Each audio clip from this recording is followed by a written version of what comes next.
जी तोकीर भाई पकड़े गए ना आप।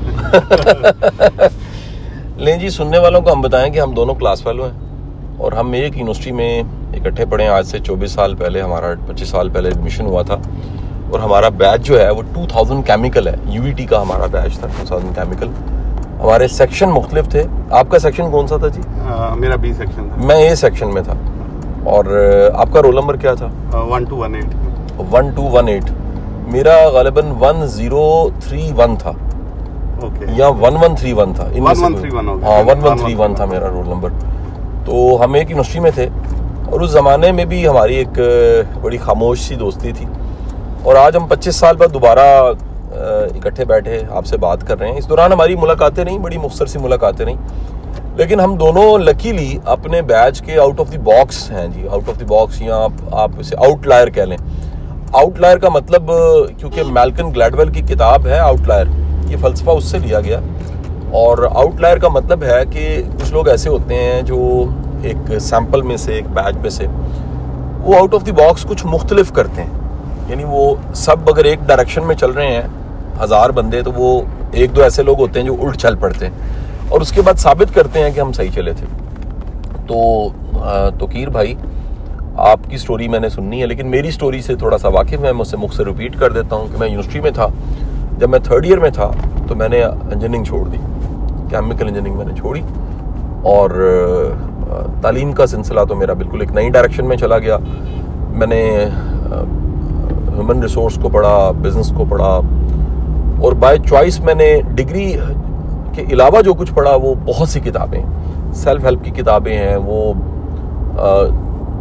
पर्सनल डेवलपमेंट की किताबें हैं, न्यू थॉट्स हैं, मैनेजमेंट की किताबें, एंथ्रोपोलॉजी की किताबें हैं, रिलीजन की किताबें हैं, कंपैरेटिव रिलीजियस स्टडीज़ की किताबें। मेरी 3 लाइब्रेरीज़ हैं और उसमें तकरीबन कह लीजिए 6500 किताबें पढ़ी हैं। इस 24 सालों में जब मैंने सफ़र अपना शुरू किया था तो मैं आज भी किसी ऑफिसर के पास बैठे हम बात कर रहे थे कि मेरे पास किराए के पैसे नहीं होते थे। मैं ट्यूशन्स पढ़ाता था और ट्यूशन्स पढ़ा के मैं गुजारा करता था और हालात बड़े मुश्किल थे। इवन यूनिवर्सिटी से मैंने जब आना होता था तो 2 ऑप्शंस होती थी। एक कि मैं बस इस्तेमाल करूं यूनिवर्सिटी की और दूसरा वापसी भी मैं लोकल्स पे ट्रैवल करूं, यूईटी से गुलशन अभी आ जाऊं। तो मैं बाज़ औक़ात लोकल्स पे किराया पे करके इसलिए आता था कि 20 मिनट बच जाते थे और 20 मिनट बचाने की वजह ये थी कि जो मेरे से बच्चे पढ़ते थे घर में आके ट्यूशन से, वो घर के बाहर रोड पे इंतज़ार कर रहे होते थे कि सर ने आना है, दरवाज़ा खुलना है और सर ने अपनी बैठक में ड्राइंग रूम में बिठा के हमें पढ़ाना है। तो यहाँ से मेरी कहानी शुरू होती है और आज करते करते आपके सामने है। अल्लाह ने 2 दर्जन से ज़्यादा मुल्क दिखा दिए। जिस यूनिवर्सिटी को मैंने 3rd ईयर से छोड़ा था, पिछले 4 साल से मैं उसका डोनर हूँ। पर मंथ तकरीबन 14 लाख रुपया मैं यूनिवर्सिटी को, मेरी फाउंडेशन जो है वो पे बैक करती है। हम केमिकल इंजीनियरिंग, माइनिंग और पॉलीमर के बच्चों को स्कॉलरशिप देते हैं मंथली 10,000 रुपया। ये 125-150 तकरीबन बच्चा है जी।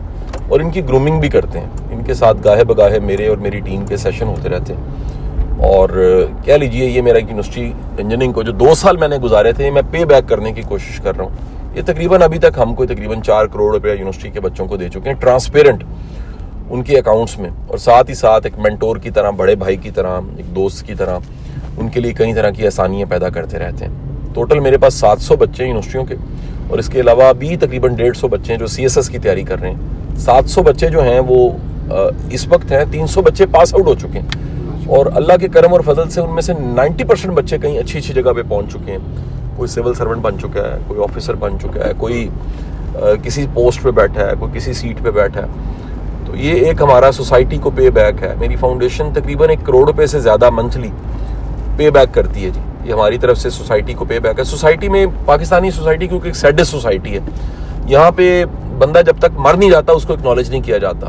तो ये वीडियो, ये बातें मैं एक्नॉलेज करवाने के लिए नहीं कह रहा। ये दरअसल एक रीत रिवाज जो हमने बनाया कि पे बैक करना चाहिए अपने इदारों को जहाँ जहाँ पढ़े हैं। आपका किसी ने हाथ पकड़ा था, आप कहीं पहुँचे थे, तो इसी तरह आप भी दूसरों के हाथ पकड़ें और उनको आगे बढ़ने में मदद दें। तो कीर भाई, आपकी कहानी मैंने सुननी है जी। ये 2 आउटलायर्स की कहानी, बल्कि मैं कह रहा था तो वो 3 इडियट्स मूवी थी, ये 2 इडियट्स की कहानी अच्छा, जब आपने इंजीनियरिंग की, मुझे इतना थोड़ा सा याद है, मैं वो बता देता हूँ कि मेरी क्लास में सबसे ज़्यादा R&D करने वाला अगर कोई स्टूडेंट था, यानी इतना को रिसर्च का शौक था कि तोकीर भाई की अपनी लैब रही है, अभी भी इनकी पर्सनल लैब है। और इस वक्त ये इंडस्ट्रियलिस्ट है। मैं आपको बताऊं, ये मेरे बैच में कुछ ऐसे दोस्त हैं जिनके फादर्स का कोई बिजनेस था, इंडस्ट्री थी, वो चला रहे हैं। इक्का दुक्का लोग जिन्होंने अपने कारोबार किए और कामयाब हुए, उसमें से अमंग द टॉप तोकीर भाई हैं। तोकीर भाई, आपकी कहानी शुरू होती है यूवीटी से, आप निकल गए, आपने क्या किया?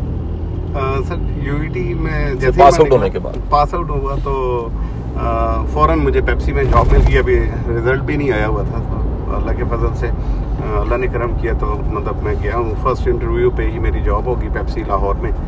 तो विद इन 3 मंथ्स जो था, जब उन्होंने देखा, पोटेंशियल देखा, तो मुझे एक्वाफिना का प्रोजेक्ट दे दिया। मैंने अपना एक्वाफिना का प्रोजेक्ट अभी कंप्लीट नहीं हुआ था, तो मुझे उन्होंने कहा कि जी you have been chosen for quality manager. तो मैंने कहा जी मुझे तो क्वालिटी के लिए भी नहीं पता। तो उन्होंने कहा कि कोई मसला नहीं, हम they send me to Ireland for quality training. तो मैं वहाँ पे आयरलैंड में रहा कुछ अर्सा। वहाँ पे उन्होंने मुझे पेप्सी के प्लांट पे ट्रेनिंग करवा के तो फिर वापस बुला लिया यहाँ पर पाकिस्तान में, और मुझे क्वालिटी मैनेजर बना दिया। तो विद इन 6 मंथ मेरी फिर दोबारा प्रमोशन होगी क्वालिटी मैनेजर से as a quality and operations manager. Quality and operations manager बन गया। जब मैं क्वालिटी एंड ऑपरेशन मैनेजर बना तो मैंने कहा यार मतलब जिस हिसाब से प्रमोशंस हो रही हैं, तो मुझे लगता है कि मतलब बहुत जल्दी मैं प्लांट मैनेजर बन जाऊँगा। और फिर मैं तो मुझे सोचने का अल्लाह ने मौका दिया कि मुझे कोई बिजनेस साथ ही स्टार्ट करना चाहिए। तो उसके साथ मैं अभी सोच रहा था, तो मुझे एक अपने गाजी साहब हमारे डायरेक्टर थे, तो उन्होंने एक दिन कॉल की, कहते यार आप केमिकल इंजीनियर। मैंने कहा जी सर। तो कहते यार कुछ क्लीनिंग केमिकल्स के हवाले से क्यों नहीं आप काम करते, बताएंगे हमें। और बल्कि उन्होंने मुझे कहा कि यार अंगूर जो है ना, वो हमने अगर खाने हो तो हमें कैसे एश्योर हो के वो अंगूर जो है वो बिल्कुल हाइजीनिक है। क्योंकि केला तो है ना, उसका छिलका उतार के मैं खा लेता हूँ, मैं कंफर्टेबल हो जाता हूँ, लेकिन अंगूर को खाना, तो that give me a school of thought. तो यहाँ से फिर मेरी जो है ये बिजनेस की कहानी शुरू। अच्छा जी। I started work on cleaning chemicals. अच्छा जी। तो मैंने फिर अपने घर की छत से सर। अच्छा, घर की छत से शुरू किया? जी सर। ये इंडस्ट्री आपकी घर के छत पे लगी? मेरी और ये इंडस्ट्री क्या कर रही थी वहाँ, क्या बनाना शुरू किया? वहाँ से मैंने यही जो मैंने आपको बताया ना कि सरफेस क्लीनिंग के लिए या हाइजीन के लिए प्रोडक्ट्स बनानी शुरू की। अच्छा जी। घर की छत से। अच्छा, तो वो काफी फेमस होनी शुरू होगी पहले तो इंडस्ट्री में। तो वो घर की छत से फिर वो हमने एक 10 मरले का घर रेंट पे लिया, वहाँ पे करना शुरू किया। तो वहाँ पे फिर डिमांड आनी शुरू होगी होम केयर प्रोडक्ट्स की भी। तो मतलब वो जरा आसान प्रोडक्ट्स ही होम केयर प्रोडक्ट्स। तो मैंने कहा वाई नॉट, वहाँ से भी शुरू किए। वो भी करते करते फिर अल्लाह ने थोड़ी तरक्की दी, तो हमने लाहौर में ही बेदिया रोड पे एक अपनी 2 कनाल की फैक्ट्री बनाई वहाँ पे। अच्छा जी। वो और वह अल्लाह ने वहाँ पे तरक्की माशाल्लाह से दी, तो वो शॉर्ट हो गई, उसकी कैपेसिटी शॉर्ट हो गई। अच्छा, वो भी थोड़ी छोटी पड़ गई माशाल्लाह। हाँ जी। अच्छा जी। 2018 में फिर मैंने बरकी रोड पे बड़ी फैक्ट्री बनाई 8 कनाल में। अच्छा जी। तो अल्हम्दुलिल्लाह वहाँ पे 7 प्रोडक्शन हॉल्स हैं। हाँ जी। तो इस वक्त हम तकरीबन 40 के करीब प्रोडक्ट्स बना रहे हैं। अच्छा जी। 40 के करीब प्रोडक्ट्स बना रहे हैं हम लोग। अच्छा जी। वहाँ पर तकरीबन 250 SKUs प्रोड्यूस कर रहे हैं। आप कह सकते हैं कि लोकल मैन्युफैक्चरिंग में पाकिस्तान की local we are the biggest manufacturer. अच्छा माशाल्लाह, लोकल में? जी लोकल में। मैं मल्टीनेशनल की बात नहीं करता, लोकल में हम लोग वी आर द बिगेस्ट। माशाल्लाह जी, माशाल्लाह। और मेरा अब सवाल ये है कि ये आप क्या क्या बनाते हैं, ये भी बताइए सर। हमारी 2 मेन कैटेगरीज हैं, उसमें हम उसको डिवाइड करते हैं, होम केयर और पर्सनल केयर प्रोडक्ट्स। अच्छा जी। अगर हम होम केयर प्रोडक्ट्स की बात करें तो कोई भी क्लीनिंग केमिकल जो घर की सफाई के लिए आप यूज कर रहे हैं ना, तो अगर आप देखें तो वी आर डूइंग दैट ना। हम लोग वो बना रहे हैं, अपनी मैन्युफैक्चरिंग है। और ना सिर्फ मैन्युफैक्चरिंग हमारी अपनी है, बल्कि हमारी R&D भी अपनी है।